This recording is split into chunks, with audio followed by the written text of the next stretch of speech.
This is John Mark Johnson Jr. I'm here to do just a quick post-range update on how some of my guns are doing, my new guns are doing. And the two guns that I'm going to be talking about, which have already been cleared off camera by the way, are the CZ P-10C with the Holosun 407C. I hadn't had the chance to actually take it out and test it with this optic on it before. I finally got around to doing that today, so I'll let you know how that went. And then in addition to that, I'm also going to be talking about the CZ Scorpion Evo3 S1 in its pistol configuration, and also be talking about the accuracy there with one particular kind of load. There's only one particular kind of load that I'm really super interested in using with it, so kind of limited on that one. But been able to do more testing on each one of them, and so far things are actually looking really good. As to the CZ P-10C, before I stuck the optic on there, it was already a pretty decent gun. I'm not going to say perfect. No gun is perfect. All of them have their quirks and their flaws and things that we would rather not like, or are good for some people but not good for other people, so on and so forth. Not a perfect gun, but for CZ's first striker-fired gun, I think they did a pretty decent job with it. So to begin with, the gun already had a lot that was going for it. And then take out the rear sight, put in this Picatinny rail, put on the Holosun 407C with its little adapter, and this becomes a little different beast altogether. It's a little bit different to get used to, for sure. If you're used to open sights like I am, and you start looking through a red dot, it's just different. And I've talked about that in previous videos. The way that you push out and point isn't quite the same, and you really do have to practice acquiring that dot on your initial push out. And with this one, where it's elevated off of the slide quite a bit, just because of how I have it mounted, that also kind of changes where your hand is when you push out as well. So it's different to get used to. But if you can take the time to get used to it, my experience so far is that it does not affect the reliability of the gun at all. I ran many magazines of ammunition and many different kinds of ammunition through the gun today, and it did not choke or stutter or have any issues whatsoever. If I loaded it, it ran it. And that is not always the case when you put an optic on a handgun. And this is not with some kind of aftermarket recoil spring or anything like that. This is entirely stock, except for the Picatinny rail that I got from CZ Custom and the Holosun 407C that I got from Bud's Gun Shop online. Other than that, it is a completely stock gun. Well, yes, technically I did put a little bit of black duct tape around the end to help the slide and the frame meet up, because they didn't quite meet up before, and so I did that just to kind of flesh it out. That's obviously not essential. It was more just something that bugged me, because when I stick it in the holster, and it would rub up against me, and the slide wasn't quite in the right place, and it bothered me, but it's not essential at all. But aside from putting those things that I mentioned, it's basically a stock gun. There's not a different recoil spring in there. I didn't mill anything out of the slide, anything like that. All I did is stuck a Picatinny rail on there and stuck the optic on, and it ran like a champ. I wound up running the Browning 115 grain, 9mm of course, through it. I ran the Federal aluminum case 115 grain ammunition through it, which is an ammo I don't particularly like, but it's worth testing. I believe there was some CCI Blazer 115 grain in there as well. There was also Remington 115 grain in there. Actually quite a bit of Remington 115 grain. There was also a little bit of Spear 124 grain, Spear Lawman that is.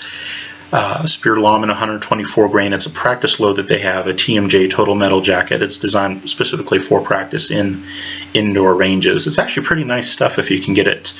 Right now we're all having trouble getting new ammo, but when it was available, it was actually pretty nice stuff to get.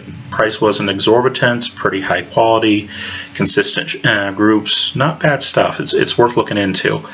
And then what else did I put through it? I put through some Winchester 124 grain NATO spec ammunition, and you actually will see that because I did do some accuracy testing with that. And then I also ran the carry round that I prefer for this gun, which is the Sig Sauer 124 grain V Crown, which is not a true plus P, but it is a pretty high pressure round. It's pretty close to being NATO spec, if not being NATO spec. So it has a pretty decent, pretty reliable performance.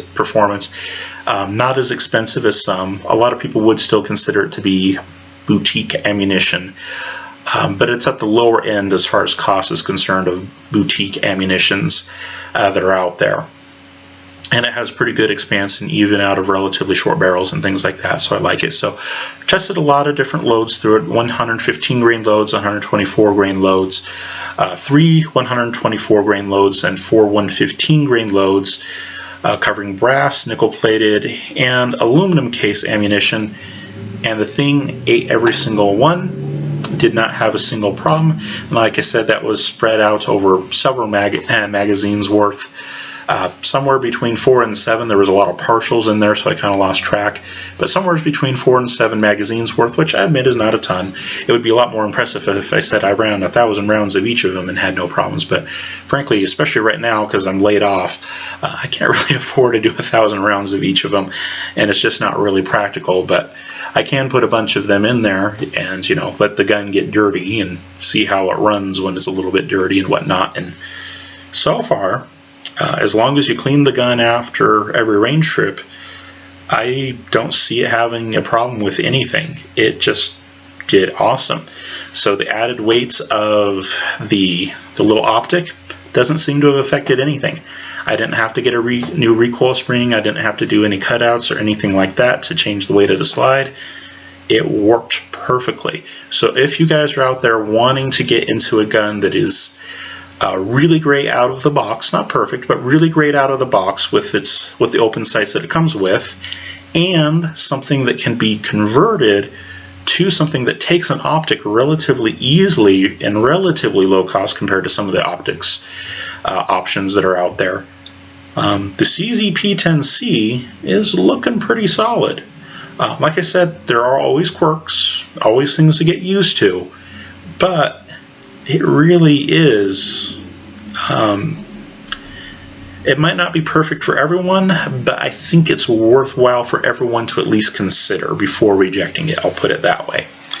Now, as to how this thing did accuracy-wise, I'll give you a little bit of a basis of comparison here. This is how I did with the P-10C last time I took it out, before today. I took it out and I did some shooting at 15 yards, and these were the groups that I got, in 6-round groups each. Obviously I had some weird stringing issues with this one. My eyes do weird things in certain kinds of sunlight. And this one I was off to the left a bit because I was gripping the gun weird and whatnot. So not optimal groups, and if I'm having a somewhat rough day, and by the way, these groups are after coming off of not doing any live fire shooting for like 2 or 3 months, and well, actually probably about 2 months or so. So having not done any live practice for a while, they're moderates, you know, they're sustainable, they'll work for the intended function, we'll put it that way, but obviously not great groups. But with open sights with the P-10C, this is what I was getting. Now compare that to today. At least while the sun was in a decent position, because when the sun gets in different positions, I have a hard time focusing on the target properly. But now, with that new optic put on there, these are what my groups became. This was, over here was my group with the Winchester NATO spec ammunition. Not great, but not absolutely terrible either. Most everything is either touching the everything is either touching the 9-ring or inside of it, and the 9-ring is a 4-inch group at 15 yards, which is not awesome, but very doable for practice range ammunition, and the Winchester NATO ammunition is not really a precise kind of ammunition. It's range ammunition, it's plinking ammunition. It's just a little hotter than a lot of the normal stuff. It's actually, what I do like it for is that it simulates a lot of the defensive loads better, not in terms of accuracy, but in terms of recoil. It's a little hotter load. It's NATO spec ammunition, and so it's going to push back on you just a little bit more. And so if you want to get used to your defensive rounds, which are usually a little hotter, the Winchester NATO spec ammunition is a good way to go. Or at least it used to be before we wound up with the shortage that we have now, and who knows when that shortage is going to be over. But it used to be a great option as a training round that would simulate defensive rounds quite well. And then over here on the other side, on my right, we have my carry round, which is the what is that? The Sig Sauer Elite Performance V Crown 124 grain. Like I said, it's not truly a plus P round, but it is still pretty powerful. It's basically a NATO spec round, and so in terms of recoil, the two are actually pretty similar. They're both 124 grain projectiles, and you can see that the Sig Sauer round had excellent accuracy, which I normally don't get out of the Sig Sauer round because my eyes do weird things. But thanks to the optic, I was able to really hold a pretty tight group. This one that's out there, I'm like 95% certain that that's me. That's not the ammo. Had I been a little bit slower and taken my time just a little bit more, and this is slow fire. This is not, you know, trying to do double taps or anything like that. This is slow fire. But had I been a little bit more careful and taken my time just a little bit, I bet you I could have pulled that one in as well. But this is a fantastic group. What is the size of that?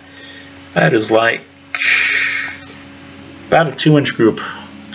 Actually, I did measure it earlier. It was a 2-inch group from my little outlier here to this bottom one down here. That's about 2 inches. Of course, if you take out that one, which I think was pretty much me, that becomes a real nice group real quickly. So I'm very happy, especially in terms of comparison. How I did without, on this side, on my left, how I did without the little red dot sight was on the target, so not terrible in that regard, but not really great groups and not very well centered either. But switch over to the red dots, and this tightens up a lot, especially with high performance ammunition. Really solid group right there. I mean, there are 4 of those shots. There's 6 total, and there's 4 of those that are either on the red bullseye or touching it, and that just makes me all kinds of happy. To put this in comparison, the best gun that I had done, the best I had done at 15 yards with open sights before was with my CZ P-09, and let me show you the best group that I got there. This left target, my left that is, this left target on my left over here was the best one I gotten with my P-09 at 15 yards. And you can see that most of the shots are either in the 10 ring or touching it. And so numerically that winds up being a pretty good group as well, if you're just counting it by the rings. But when you look at the two side by side, on my left, the one using the red dots, the CZ P-10C with a red dot, versus on the right, my P-09 with open sights. They are tritium sights, but they are open sights. Even though numerically, you know, counting the rings, they wind up to the same numerical score, you can just tell by looking at them. The CZ P-10C with the red dot sight is definitely a tighter group. Much tighter group. So, what does that mean for me?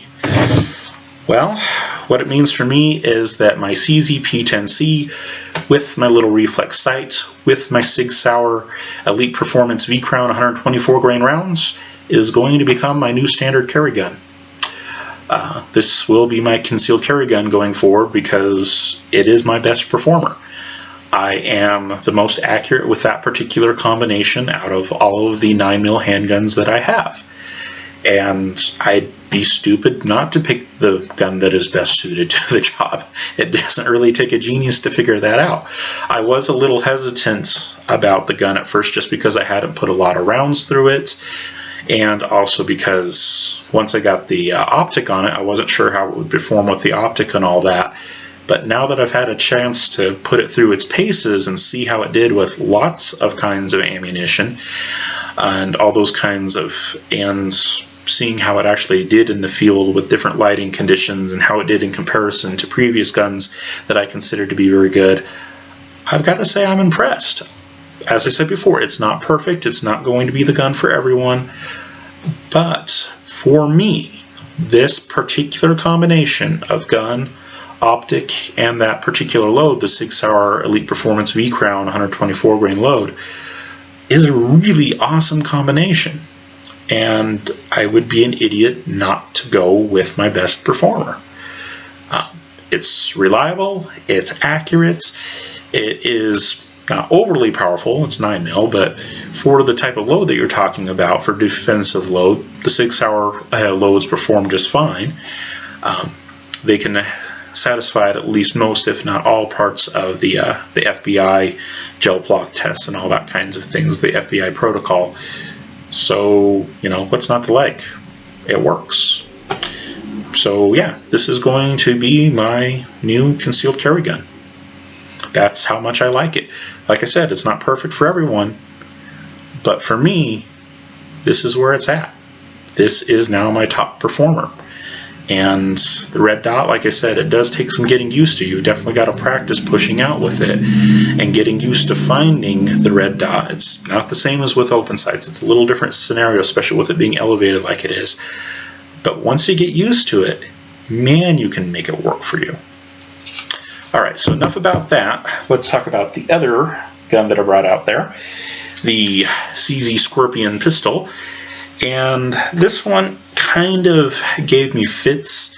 I was operating at about 50 yards with it, which some people would say is a little long for a pistol caliber braced pistol in this case. And then some people would say, oh, 100 yards is just fine, and frankly it depends on the conditions and it depends on the person. And me, it really depends on the lighting, even though it has a red dot, which does help me in a great many regards. Under certain lighting conditions, I can just not hold a very good group, and frankly today I wound up wasting a lot of ammunition trying to hold a decent group with this gun. When I first got the gun and tested it, on the very first magazine that I put through it, which was some old defensive rounds that I had laying around. They were some 124 grain plus P American Gunner rounds that I had cycled through a bunch of other guns and just never wound up using them, and so they'd kind of been put off on a shelf while they got old and kind of ratty. And so I loaded them up in this thing, and the first magazine that I shot that had those rounds in it, I got a couple of stovepipes, and that kind of put me off the gun a little bit. CZs are normally very reliable guns, and the CZ Scorpion is normally an exceptionally reliable gun. And so that didn't make me overly happy. But the first time that I took it out, I did get it sighted in with the ammunition that I prefer to use in it, which is the Fort Scott 80 grain stuff. And the main reason for that is that while the Fort Scott 80 grain stuff is not necessarily a great performer in terms of tissue damage, you can look at the video that Paul Harrell did on it, for example. And this was a video that I had asked him to do. I said, hey, here's a round out here that's pretty cool and, you know, has a lot of good hype about it. And I had bought into that hype and said, hey, this thing seems like it's awesome. It's the greatest thing since sliced bread. Please check it out. And he checked it out and he found that the tissue damage that it created really wasn't very high, especially compared to what it's advertised to do. That being said, it is an awesome penetrator. And one issue that comes up with bigger guns like this that shoot pistol caliber rounds is that they'll often shoot those pistol caliber rounds at higher velocities, which sounds good, but the problem is that if you're using normal hollow points, pushing those at higher velocities can create problems. You can actually get overexpansion of the hollow point and fragmentation and weird, crazy things that actually will decrease your performance. And so to avoid some of those issues, my solution was, well, I'll go with the Fort Scott stuff.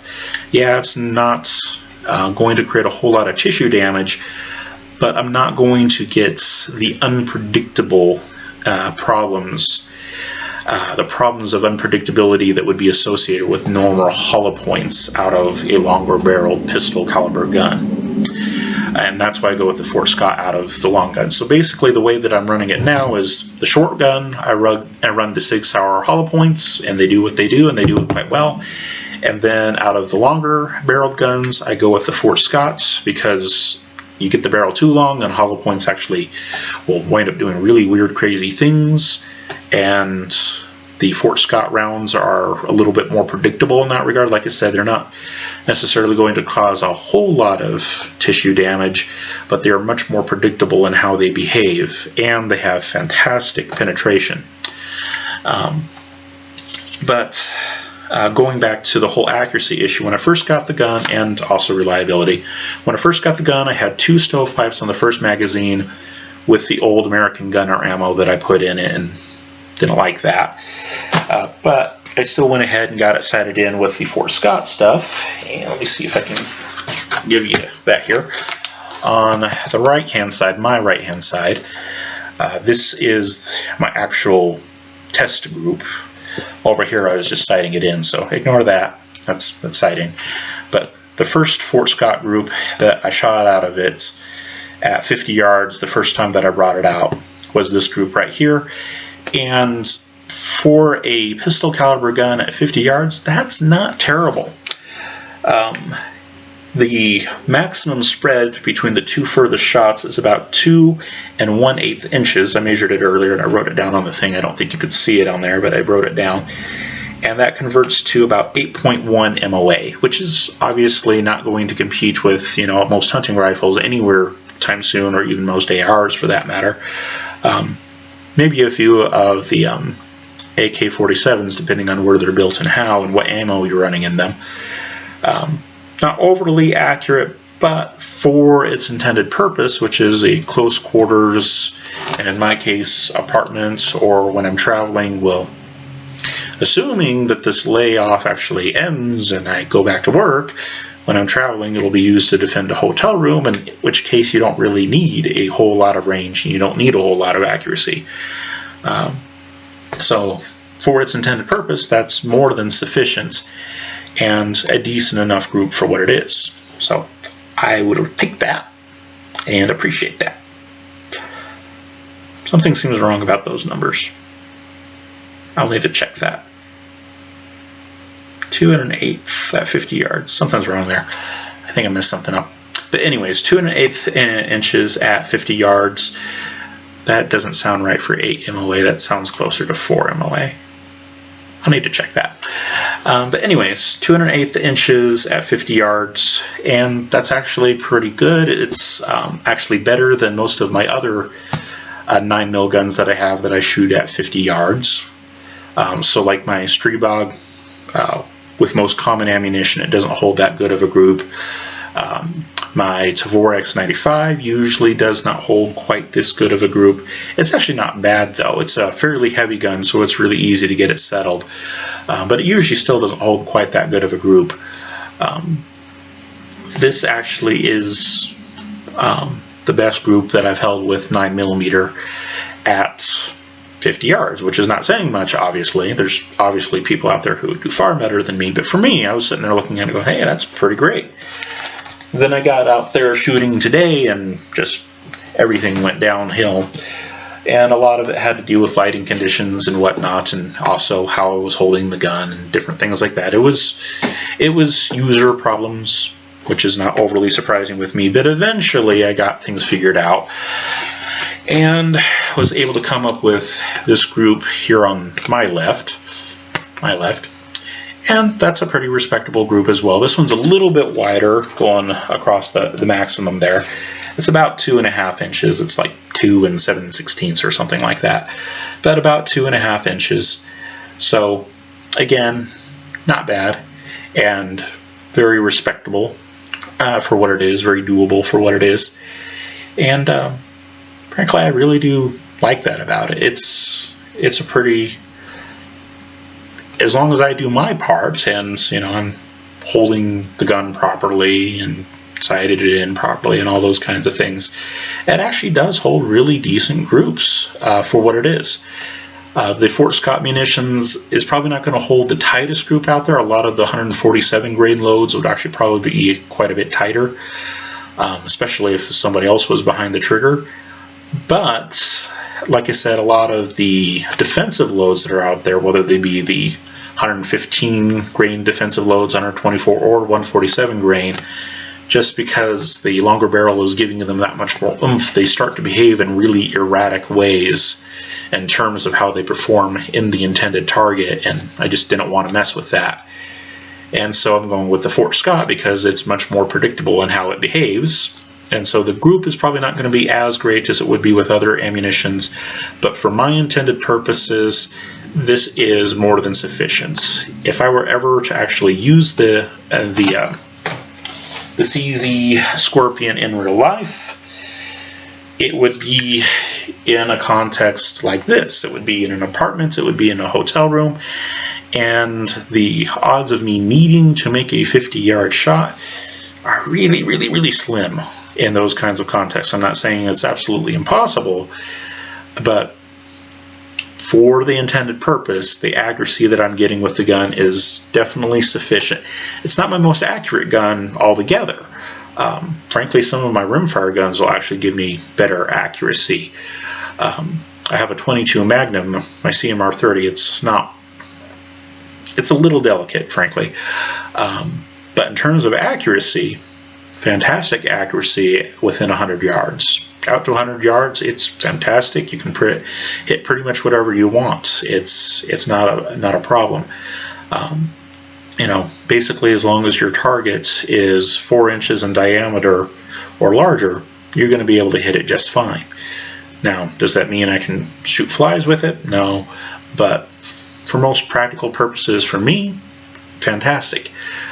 But I also don't want to carry that thing around, one, because it doesn't fit my suitcase anymore because I had to get a smaller suitcase, but also it's not overly powerful. 22 Magnum is still 22 Magnum. And granted, 9mm isn't overly powerful either, but it is bigger. And this one actually does fit in the suitcase, which is the main reason why I have it instead of something else. And I also have a AR-15. Well, technically it's a Delton 15, but same thing. And it is technically more accurate, at least with the right load. Some loads you put it in, it's not great at all.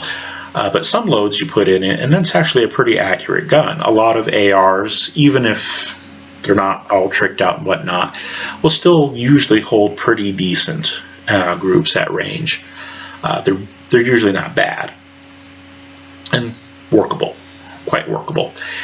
And so yeah, those guns are more accurate, but in terms of practicality as what will fit in my suitcase when I travel, if I go back to traveling for work like I do, this one actually fits the size requirements. And out of the things that fits the size requirements, because I do have other guns that fit the size requirements as well, for example, the Strebog SP9A1 that I have will also fit in my travel case. And between the two, this one is more accurate. So again, that makes my decision for me. And also today I went out and I of course tested with the intended magazines with it again and all those things, put lots of different kinds of ammunition through it, and I was not able to repeat the problems that I had on that first magazine that I had last time. And so now this thing has had probably pretty close to 300-400 rounds through it, and I only had the 2 stovepipes in the first magazine. And looking back on it now, given everything that I've run through it and whatnot, I'm thinking that's probably more of an ammunition issue than it was anything else. Because like I said, that was with some old American Gunner ammunition that I had run through a bunch of guns before I put it into this thing. So I think it was just a problem of old worn out ammunition. People say, well, ammunition doesn't wear out. And yes and no. If you cycle ammunition through guns quite a few times, the rim will start to get deformed, and when it comes to extraction, and that's where stovepipes can happen, not the only thing that can cause a stovepipe, but when it comes to extraction, if your rim is deformed, you can get some faulty extraction that can lead to some stovepipes. And so I'm betting that's probably what the issue was. Like I said, it only happened on that first magazine, it only happened with that ammunition, and I've run quite a bit through it since then. Not a ton, I grant, 300 to 400 rounds is not a ton, but still quite a bit of ammunition through it, and it has not repeated itself at all. So I'm going to give the gun the benefit of the doubt on this one, and I do have another CZ Scorpion, and it's never had a hiccup at all. So I'm going to say that was a ammunition related problem, and that's something that I probably should have thought about before I reused or recycled the ammunition, and I mean cycling through the action, for like the 20th time. So that's on me. I'm pretty sure that was not the gun. That's a me issue. And of course, when it comes to defensive rounds, I make sure that the rounds that I put through it are fairly fresh. Of course, you're going to cycle to load and unload fairly normally, but there are gentler ways to do that than giving a full cycle on the gun. So seems like as long as you're relatively careful about putting in ammunition that is fairly fresh, that the rims haven't been deformed on, that the CZ Scorpion here will do just fine, which is what I would expect from CZ and from their Scorpion line in general. Like I said, I have another Scorpion, never had an issue with it. This one, it was just that one magazine with that one kind of ammunition, and that particular kind of ammunition I had for a while, and I had put through a bunch of different guns before I finally put it through this one. Like I said, just cycling it through action and whatnot, carry it around in the gun, and then take it out at the end of the nights and unload the gun, and perhaps bend a rim here, chip a rim there, etc., etc. Do it enough times, eventually the ammo becomes unusable just because of how much you work it. But as long as you do everything the right way, it seems like it runs just fine, and it holds a good enough group for my purposes. So I guess I am officially a CZ self-defender now. Both my concealed carry gun and my bedside gun are CZs. I've talked about in other videos the simple fact that there's a lot of other guns that would be better for other people in different circumstances, but whereas I travel a lot and those kinds of things, having guns that are fairly travel friendly is a big thing to me, and these ones seem to work. Like I said, best accuracy I've achieved with a handgun so far out of this thing right here. And the CZ Scorpion, while it's not technically my most accurate long gun, it is the most accurate in its category, we'll say. And so that works for me. They're both highly reliable. Like I said, with the Scorpion, I only had 2 stovepipes on the very first magazine, and I think that was an ammunition-related issue because I'd had ammunition that I'd cycled through a bunch of guns. So I think that was an ammo issue. Other than that, neither gun has had a problem aside from just that first magazine with the Scorpion. Aside from that, they're perfectly reliable, and even with a bunch of added weight to the slide, this one's perfectly reliable. The other ones, ever since that first magazine, has been perfectly reliable. No hiccups whatsoever since then. So yeah, they're accurate. They're sufficiently they're accurate, or at least sufficiently accurate. They're definitely reliable. They meet the size and weight constraints that I have when I travel. They're my guns. These are the guns that I see myself using in the foreseeable future. They do exactly what I need them to do. So I'm really happy with where everything turned out. It took a while to get here, for sure, but right now this is looking like this is the combination that is optimized for me. A CZ P-10C with a Holosun 407C on it, and a CZ Scorpion with a Holosun, I think that's the 403C. Take a look at it, it's right here. Does it say? I think it says on here somewhere. Yeah, 403C. So, CZs and Holosuns. There you go. Anyways, thank you very much for watching, folks. Try to have a good one out there.